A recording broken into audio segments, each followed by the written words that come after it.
Satyabhama Institute of Science and Technology, Chennai. Satyabhama Institute of Science and Technology, Chennai. மத்திய அரசு தேர்வுகளில் முறைகேடுகளை தடுக்கும் வகையில் புதிய சட்டம் அமலுக்கு கொண்டு வரப்பட்டிருக்கிறது. விவரங்களை வழங்க செய்தியாளர் ராஜீவ் இணைந்திருக்கிறார். ராஜீவ், புதிய சட்டம் சொல்வதென்ன?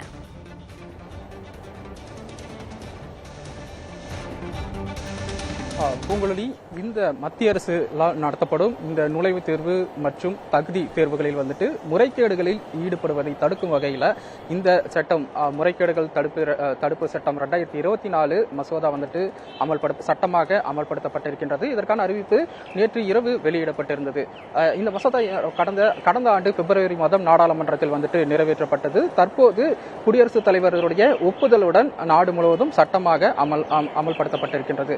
நமக்கு தெரியும், நடப்பாண்டு அந்த நீட் தேர்வில் பல்வேறு முறைகேடுகள் நடைபெற்றிருந்தது. முன் எப்போதும் இல்லாத அளவிற்கு பல்வேறு மாநிலங்கள்ல இந்த நீட் தொடர்பான அந்த முறைகேடுகள் நடைபெற்றிருக்கிறது. குறிப்பாக பல்வேறு மாநிலங்களில் காவல் நிலையங்களில் எஃப்ஐஆர்கள் பதிவு செய்யப்பட்டிருக்கின்றது. உச்சநீதிமன்றத்தில் 10க்கும் மேற்பட்ட வழக்குகள் தொடரப்பட்டிருக்கின்றது.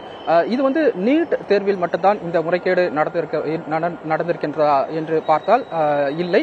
மற்ற தேர்வுகள், நெட் தேர்வு, அதே போல டெட் தேர்வு, ஆசிரியர்களுக்கான அந்த தகுதி தேர்வு போன்ற பல்வேறு மத்திய அரசினால் நடத்தப்படும் இந்த பொது தேர்வுகளில் இந்த முறைகேடுகள் நடந்திருப்பதாக சொல்லப்படுகிறது. குறிப்பாக கடந்த 18ஆம் தேதி நடைபெற்ற நெட் தேர்வில் முறைகேடுகள் அதாவது வினாத்தாள் கசிவு போன்ற முறைகேடுகள் நடந்திருப்பதாக கூறி மத்திய அரசு அந்த தேர்வையே முழுமையாக ரத்து செய்திருந்தார்கள். மீண்டும் அந்த தேர்வு அறிவிக்கப்படும், புதிய தேதியில் மறுதேர்வு நடத்தப்படும் என்ற ஒரு விஷயத்தை மத்திய அரசு தெரிவித்திருந்தது.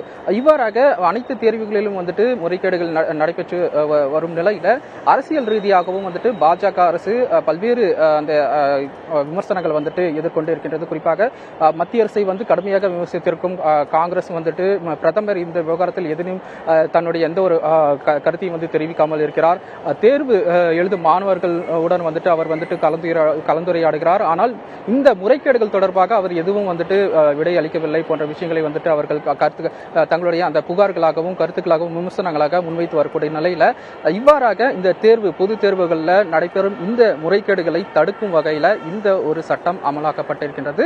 இதன் மூலமாக தேர்வுகளில் முறைகேடுகளில் ஈடுபடும் நபர்கள் மீது 10 ஆண்டுகள் வரை அவர்களுக்கு சிறை தண்டனை வழங்கவும், அதே போல 1 கோடி ரூபாய் அவர்களுக்கு அந்த அபராதம் விதிக்கும் ஒரு வழிவகை செய்யும் வகையில் இந்த ஒரு சட்டம் அமலாக்கப்பட்டிருக்கின்றது.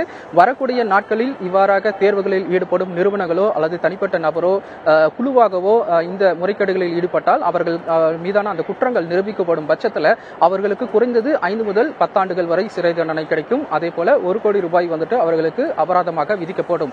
இதனை தான் உறுதி செய்திருக்கின்றது இந்த சட்டம். இந்த சட்டம் நேற்று இரவு அறிவிக்கப்பட்டது முதலே நாடு முழுவதும் அமல்படுத்தப்பட்டிருக்கின்றது. வரக்கூடிய நாட்களிலாவது இந்த பொது தேர்வுகளில் எந்த ஒரு முறைகேடும் நடைபெறாமல் மத்திய அரசு அனைத்து நடவடிக்கைகளும் மேற்கொள்ளும் என மாணவர்கள் தரப்பிடமிருந்து ஒரு நம்பிக்கையை ஒரு ஊட்டும் விதமாக இந்த ஒரு மசோதாவானது சட்டமாக அமல்படுத்தப்பட்டிருக்கின்றது. பூங்குழலி, தகவல்களை வழங்கியமைக்கு நன்றி Raje. Satyabhama Institute of Science and Technology, Chennai. Satyabhama Institute of Science and Technology, Chennai.